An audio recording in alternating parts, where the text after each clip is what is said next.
And now, live from Level 5 Productions on the island of Milleronia, it's The Larry Miller Show.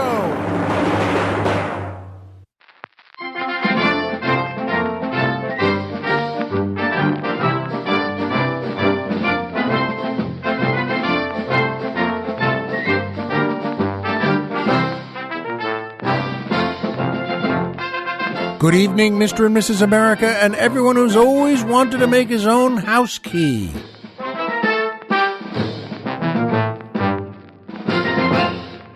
Hi, folks, and welcome back to the Larry Miller Show. I'm Larry Miller, but in a way, aren't we all?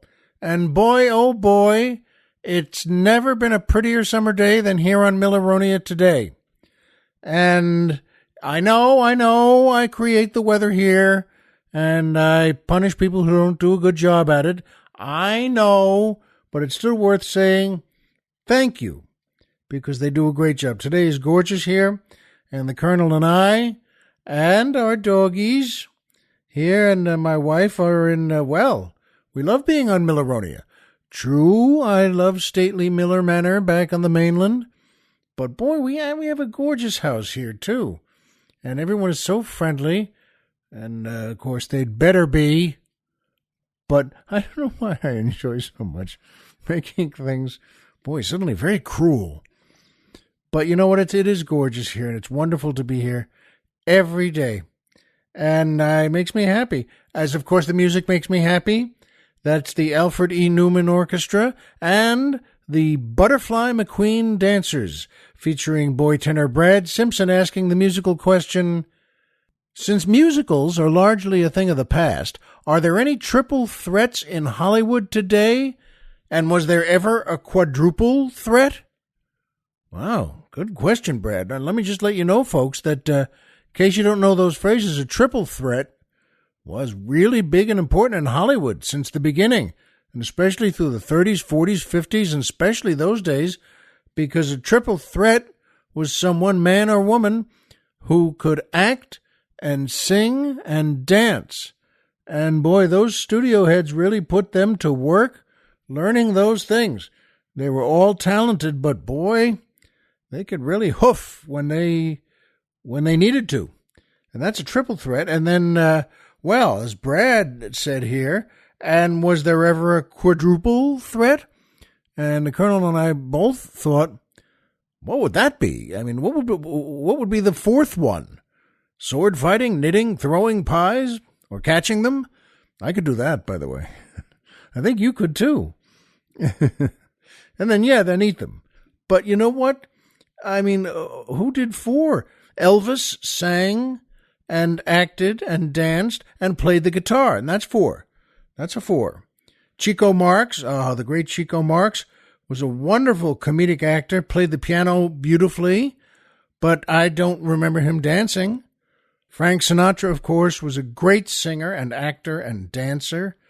And Barbra Streisand, boy, oh boy, I think she had four that, the great singing, acting, dancing, and she could play musical instruments everywhere, couldn't she? And Bette Midler, too. She was great at those four things, too. And we both agreed, the Colonel and I, that Bernadette Peters does four. And, what a talent. She acting, singing, dancing, and Colonel Jeff says he thinks she played a great ukulele in The Jerk. And Prince, by the way, he acted and sang and danced and played guitar in Purple Rain. So there are folks who do all sorts of things, 2, 3, and 4 of them. Kevin Bacon, Gary Sinise, and Prince all do lots of things. And, by the way, Steve Martin acts and sings and dances and plays a terrific banjo, as I'll bet you knew. And by the way, I opened for Bernadette Peters in one of the great hotels and one of the great casinos in New Jersey, in Atlantic City. And it was just terrific. And she's great. Wow. What a talent she is. And she's fun to be with. And she's gorgeous, by the way, in case you hadn't noticed that. But you know what? Good question, Brad. That since musicals are largely a thing of the past, are there any triple threats in Hollywood today? And was there ever a quadruple threat? Yes, sir. Colonel Jeff and I are both triple threats. And, well, you know, and it's not, maybe it's not those things are, it gets down to like the third thing is not that great, you know, like making eggs. Hey, we're pretty good at that, you know. And I am, by the way. But you know what? Was there ever a quadruple threat? Yes, there was. And yes, there are. Good question, Brad. And it's good to mention now Alfred E. Newman and a tip of the hat to Butterfly McQueen. Butterfly McQueen, a great actress. Wow. She was terrific. You know her from a lot of movies. The Colonel just saw her, by the way, in a classic, Mildred Pierce. And speaking of classics, her first movie part was in a little thing called Gone with the Wind. She played Prissy, and it's a good part, and she was terrific in it. And she didn't just pass away. This is not an obit for her. But as I mentioned, Colonel Jeff just saw her in a good part in a good movie, and it reminded him of her. And I met Butterfly McQueen on the M17 crosstown bus in New York at 79th Street, and I was heading off to the comic strip to go to work. I just started as a comedian, and I'm on the bus, and I looked over, and sitting in a seat there on the other side, I thought, well, for crying out loud, that's Butterfly McQueen. And I just walked over and said, pardon me, are you Butterfly McQueen? And she smiled and said yes, and I told her the truth. You're great in everything you do. And I just started. I'm a comedian, and I think we both know a good crosstown bus in New York. And she laughed at that, and we just chatted for a second or two, but that was one of those moments of, well, how do you like that? So, God bless her. Boy, she passed on in 1995. And I bet God is saying the best things about her, too. And I bet his first words to her were, aren't you Butterfly McQueen? And I also mentioned, pardon me. And I also mentioned the great Alfred E. Newman. And I hope some of you know, or most of you know, or all of you know.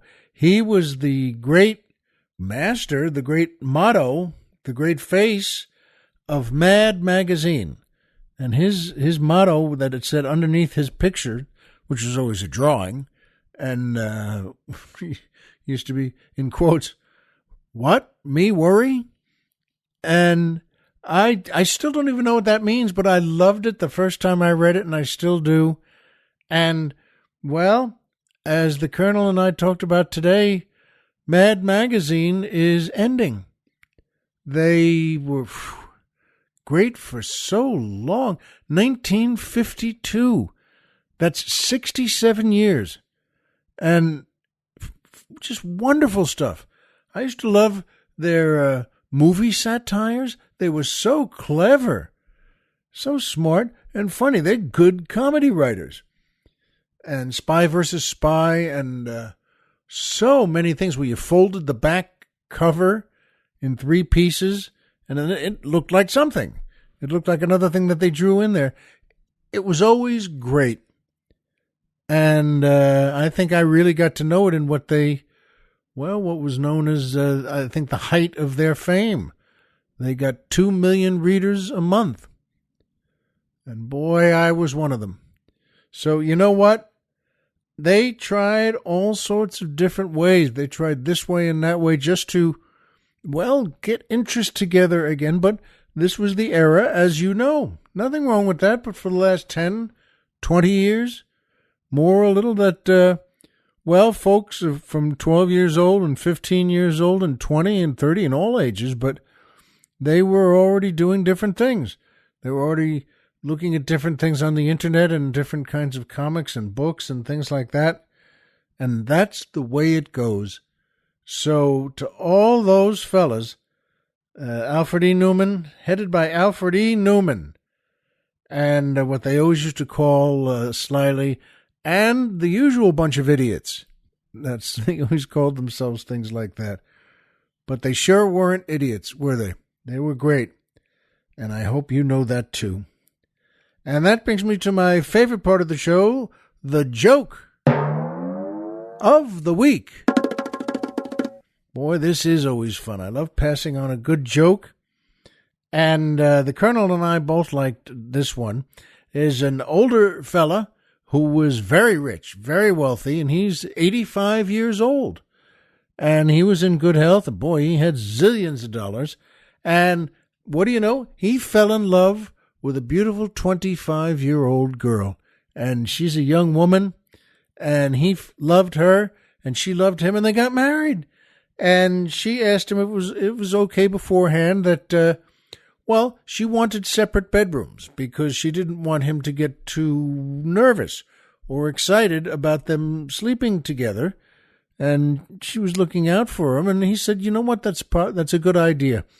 And they, after the wedding, they go to their house that he had built just for them. And sure enough, they have 2 rooms, and she just turns the covers down in the bed and gets into the bed, and so right there, knock, knock, knock. And she gets up and opens the door, and it's her new husband. And she says, hi, Albert. And he says, hi, Jenny. And she says, come on in. And he comes in, they close the door, and they both get into her bed, and they do what newlywed couples do. And everything went fine. It was just terrific. And he says afterwards, he smiles at her in the bed there and says, you know what? That was wonderful.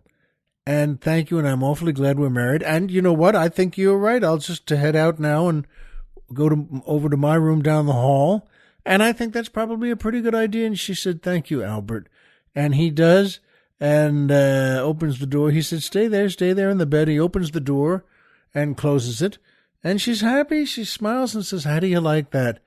That was very good. And, God bless him, he was terrific, too. And just a couple of minutes later, there's another knock, knock, knock, knock, knock. And she said, what in the world? And she gets out of bed and opens the door. And it's Albert again, her new husband. And he looks wonderful. And he looks spry and full of energy. And he says, can I come in? And she says, sure. And he comes in. She closes the door. And, they do it again. He's as happy as could be. And he's ready and for Freddie, as they used to say. And so is she. And they do it again. And, oh, boy, she's really got to hand it to him. And afterwards he says, wow, I just love you. And thanks. I'm going to head back to my room. Okay. And he does that, walks out the door and closes it. A few minutes later, don't you know, comes again that knock, knock, knock, knock, knock. And she, what in the world? She opens the door. And there he is again. And he's ready again and happy again and excited again and energetic again. And, he and she do what newlyweds do, what men and women do. And she says to him, she's out of breath now. And she says to him, Albert, I have to tell you, this has all been wonderful. I mean, I love you anyway, but to be honest, I've known young men who only do this once, and they're not even that sure about what they're doing. And here, you do this 3 times. And he says, you mean I've been in here already? I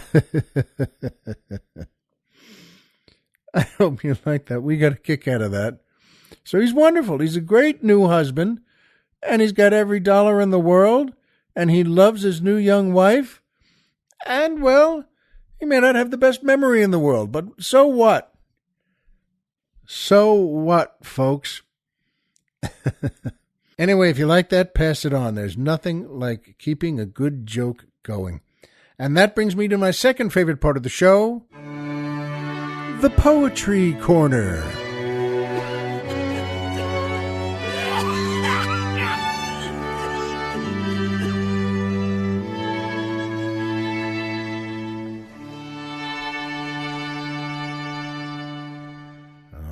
That string quartet. This is a terrific poem and very touching. It's by Edgar Albert Guest. He lived from 1881 to 1959. He was born in England but grew up in Michigan. And every time I read something like that, by the way, I want to say, England wasn't good enough? But, I mean, Michigan's a great place. He started working at the Detroit Free Press when he was 13 and stayed for 60 years. And a wonderful poet, and here's one by him called A Boy and His Dad. A boy and his dad on a fishing trip. There is a glorious fellowship, father and son in the open sky, and the white clouds lazily drifting by, and the laughing stream as it runs along, with the clicking reel like a marshal's song, and the father teaching the youngster gay how to land a fish in the sportsman's way. I fancy I hear them talking there in an open boat, and speech is fair, and the boy is learning the ways of men from the finest man in his youthful kin. Kings to youngster cannot compare with the gentle father who's with him there, and the greatest mind of the human race not for 1 minute could take his place. Which is happier, man or boy? The soul of the father is steeped in joy, for he's finding out to his heart's delight that his son is fit for the future fight. He is learning the glorious depths of him, and the thoughts he thinks and his every whim, and he shall discover when night comes on how close he has grown to his little son.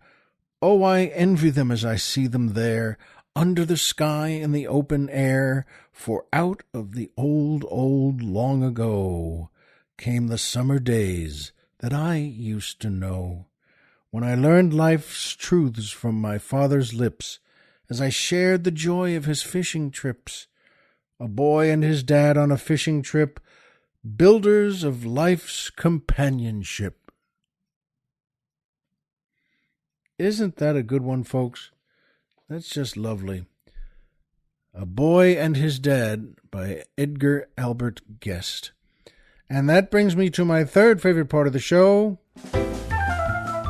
the Magic Movie Moment.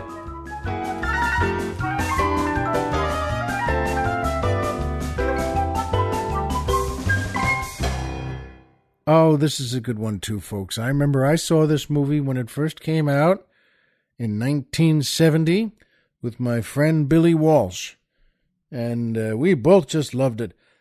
Kelly's Heroes, directed by Brian G. Hutton, starring Clint Eastwood, Telly Savalas, Don Rickles, Donald Sutherland, Gavin MacLeod, Jeff Morris, Stuart Margolin, Harry Dean Stanton, Carl Otto Alberti, whom you know, and it's a terrific movie. It's got good drama in it.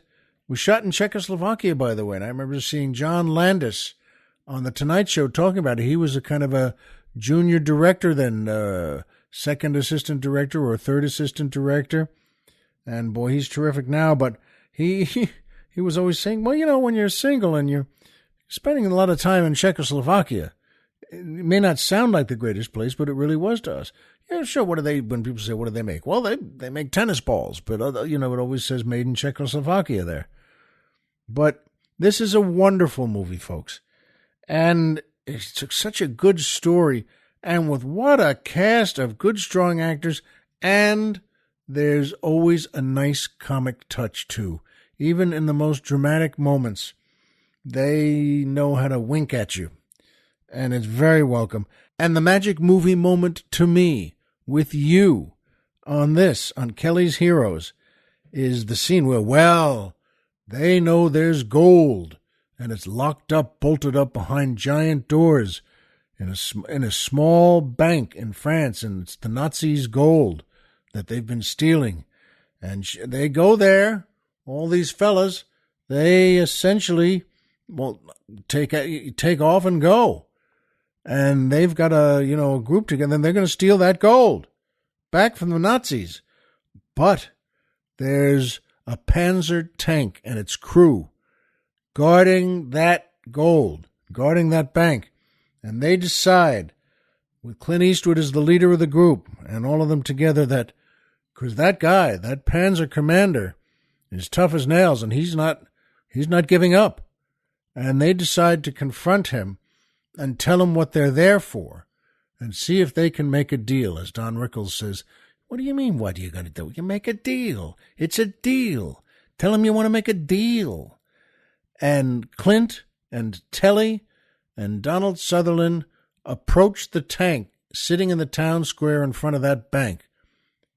And one of them's on the left, and one of them's on the right, and one of them's in the center.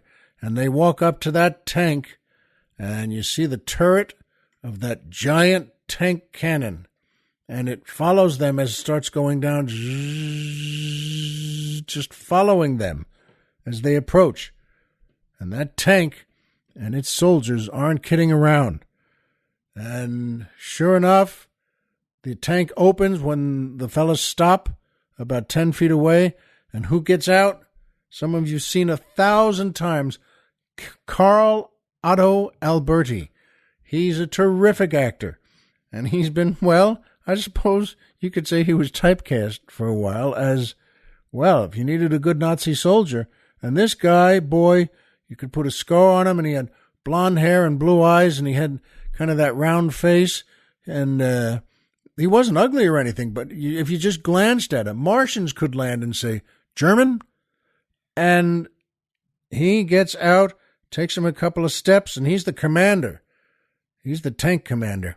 And he steps down first onto one level of the tank, then on another level of the tank, and then he jumps down onto the ground. And he walks over to them and says, and it starts the meeting there, what do you want? And they tell him that, you know what? Clint Eastwood says, do you know what's in that bank? He doesn't know, I don't care, I've been ordered to guard it. And Eastwood says, it's gold. He tells them everything. He tells them that that's gold, and that guy's face reacts and changes. He's suspicious. They're enemies.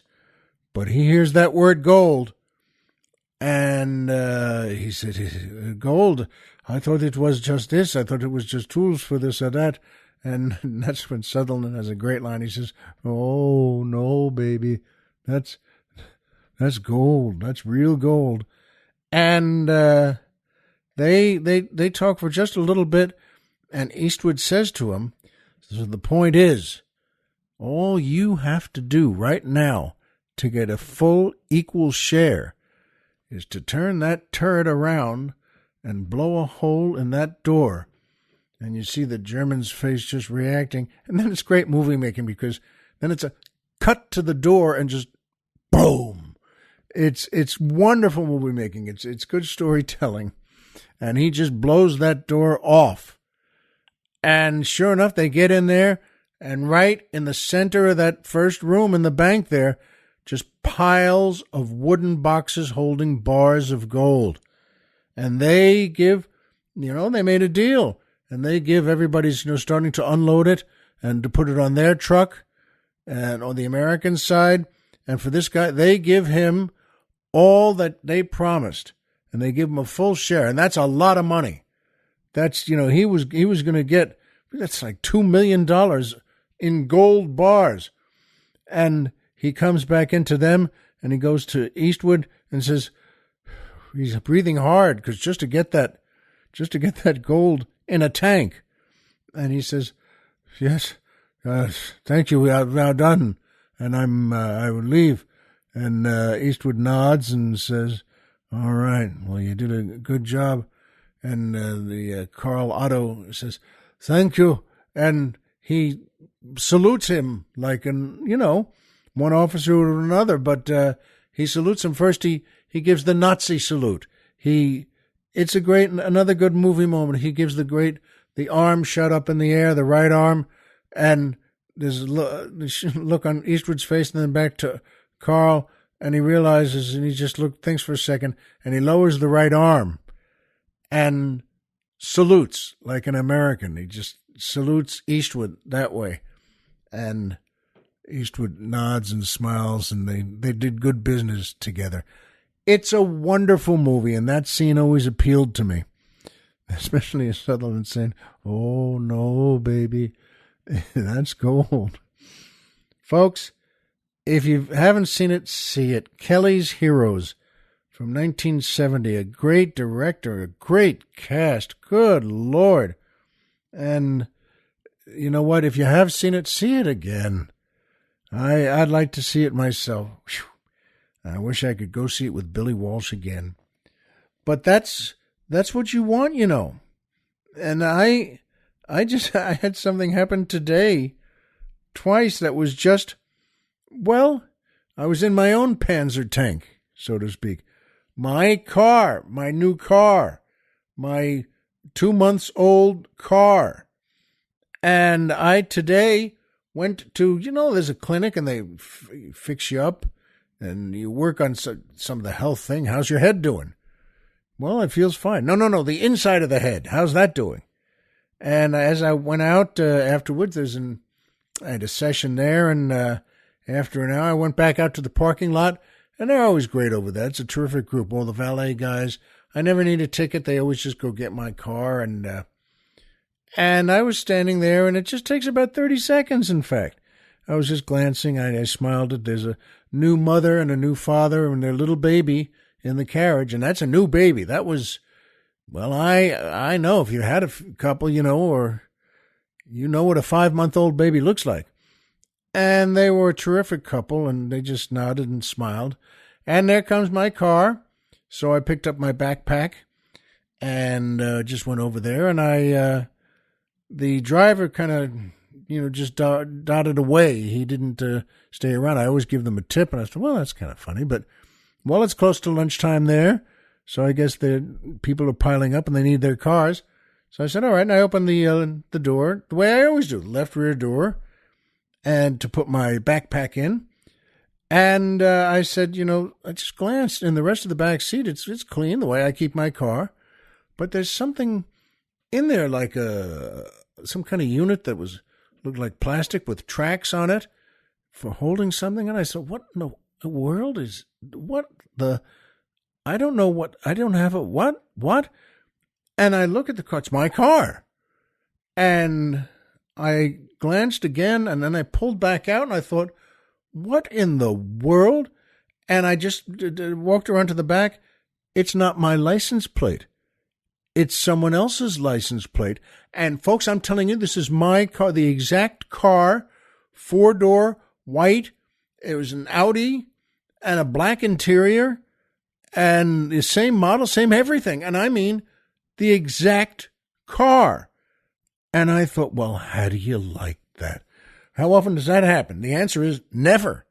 It's never happened to me. I don't know if it's happened to you, but I mean the exact car. And I reached in and pulled out my backpack and closed the door and stood there blinking at it. And I walked back to the valet station there, and the guy holds his hand out and points at the car. And I said, no, that's not mine. And he's a little puzzled, and he picks up the hand radio and calls again for my car. And do you know, it's the couple with the baby. They walked over and they got in the car, and father collapsed the baby carriage and put it in the trunk the way you do. And I'm telling you again, the exact car, everything, and in perfect shape too, everything, just the way I keep it, just clean and shiny. And that's what that track was for in the back seat. They put that baby's seat on it and click it in and tie it in and all the things I remember, and off they go. Well, how do you like that? That just doesn't happen, and it just happened to me. And then, well, can you imagine just before getting together with Colonel Jeff, I was going to have an early dinner, and it's been so hot, even here on Milleronia, and I mean so hot, 90s hot, over 100 hot, and just crazy hot. And I thought I'd go just get in my car and go grab a bite. There's a little place that Colonel Jeff and I like, a little Japanese joint, and they make very good food. And it's a friendly place to sit. It's not a formal thing. And I sit there, and there's afterwards I was feeling crazy, so I decided to there's a place just a few doors away, just a few. And it's a small mini mall, and it's a donut place, and they make fritters. I like fritters. I love them. They make an apple fritter and a blueberry fritter. And I thought to myself, I want an apple fritter. Not the whole thing, but I just want a third of it or a half of it. And I go in there, and there's a young mother with her daughters, 6 or 7, and they're just finishing up. And the mother got a big pink box of donuts and gave the daughter something that she got for the daughter, a creamy thing that's half a donut or something. And they head out the door, and I got my fritter, and I sit there and just glancing out the front window. And the mother and daughter go over to, there's a car right out front. Their car is there. It's a new car, a nice one of those Range Rovers. And those are pretty good cars, and they're not cheap either. And this is black, 4-door, and new. They had the brand new license plates on it, and the brand new sticker in the window that says new car. And the mother started to open things up and put the donut box on the front hood, and just goes there and something. She said, "What in the world? It's not working. Her key's not working." And the daughter's just standing with her, because as you should tell your daughter, just stand here, don't wander away. So it's the mother and the daughter standing there, and the mother's not overreacting. She's just, what in the world? And folks, she looks up, and just on the other side of the car, the right side of the car, and I followed her vision, and I looked over too, the exact same car again in the same day. And I mean 4-door black Range Rover with the same optional headlights and the same stickers on it and the same new car license plates. And I thought, what she thought, how do you like that? Right next to each other, she picks up the box of donuts and daughter by the hand and walks her in front of the car, and then over to the other car, which is in the next spot. What are the odds of that? She opens that car, which of course now opens, and the little girl scampers into the back seat, and the mom makes sure she's got her seatbelt on and things like that, and then picks the donut box off the hood the way she had it on the first car, and puts that in the front, gets in, and drives off. And I thought, how often does that happen? That's what I told Colonel Jeff. I said, this is crazy. It's never happened to me. And then it happens to me. And then on the same day, 4 hours later, it happened to a woman in the donut shop. Now, and I wonder, does that happen to you? Has that ever happened to you? Anything at all? That remarkable? And you know what? It does happen to people, just not a lot. Crazy things happen far more than we think they do, even when you don't expect it. When I was 15, I got a job at Times Square store in New York, TSS, and this was a popular store. I don't know if they were national. I don't think so, but around New York, yeah, there were 4 or 5 here and there. And I just went over and said, I applied for a job there in their offices. And I was 15, and it took a while. I had to, take a bus down the road, down Peninsula Boulevard there. And you know what? They hired me. I remember the guy said, you a good cashier? You ever been a cashier before? And I said, I'm the best cashier you're ever going to meet. Now, that wasn't really a lie because, well, he doesn't know me. I had never been a cashier before, anytime, anywhere. But you know what? You can learn that, and I had a good time. Hey, I went home. Hey, I got a job, and I was just, it was good. It was good money, not great money. It was good cashier money. And I went there every time. It was like 4 or 5 nights a week, and it was an 8-9 hour shift, and afternoon to the evening. And they put me in a different department every time. And one time I got there, they put me in the hardware department. And they have a whole hardware store section. And I said, great, it's all fine with me. And I'm the only one there that was in the afternoon, and no one was in there, no customers and no other employees like me, just me in the little jacket they give you. You know those jackets that say Times Square store on it. I told the colonel I wanted it to have the little, where they put your name, Larry, in it, in script. But they didn't. They just gave me a new jacket. every day when I got there. And a fella came in because he needed a new house key. And, well, of course, you go to a hardware store, like the one in Times Square store. You say, I need a new key. Would you please make one for me? And the thing is, I didn't know how to work the machine. It's a machine that you all know, where you lock in the key and you twist it so it holds it tight, and then you put in a blank key in the other holder and you twist that tight, and then you cut the blank key based on how the guide goes in the ins and outs. By the way, you can see I don't even know it now. And I said to the guy, I couldn't get the key in the right place. I didn't know how close to put it or far away. And I said, Mister, I'll be honest with you. Here's my first shift in the hardware store area. And I don't think I know how to do this, and I don't know how to do it. So, you know what? Maybe you better come back tomorrow, and the fellow will be here, knows what to do. And he said to me, well, give it a try. And he was very friendly about it. And I said, really? Okay, well, I'm all right. And, well, folks, I didn't even know how to give it a try. I couldn't get it in the slots there where it's supposed to go. So what I did was I put the blank key, the new key, in a slot and then put the cutter over it. And then I just held his house key in my hand. I held it up just about a foot, it's in front of your eyes. So you're just eyeballing it. And I would I'd look at the key I was cutting and then just glance back at the house key. You're looking, you do that too. You're looking at your left hand and then you're looking at your right hand. And I don't know what I'm doing. And I finished it.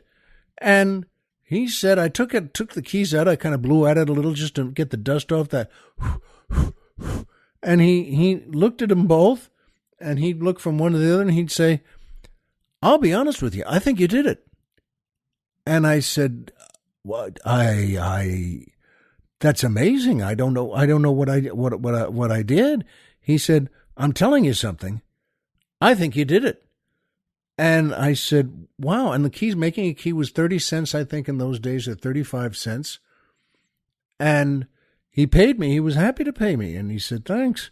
And I said, well, now, listen, if you get it back and it doesn't work, just bring it back here tomorrow. And the fellow who knows how to do it will make another one.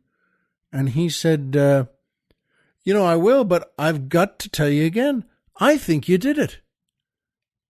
And, folks, he never came back. And that's kind of one of those amazing, almost miraculous things of, wait, did I do it? Did you do it with anything you've ever done like that? Well, I think I'm happy with just looking back and thinking, I guess I did it. And even though it's not much money, just 30 cents or 35 cents, whew, that fella, it looked good to him. Well, if it looks good to him, it looks good to me. So, you know what? I know what my car looks like, and I guess I know what a house key ought to look like. You and I know the same things, folks. Homer is Homer, and Pluto is a planet. So remember, as always,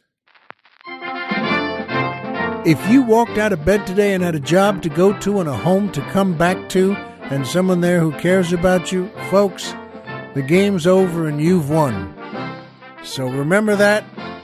Use your own car and use your own keys, and we'll see you here next time.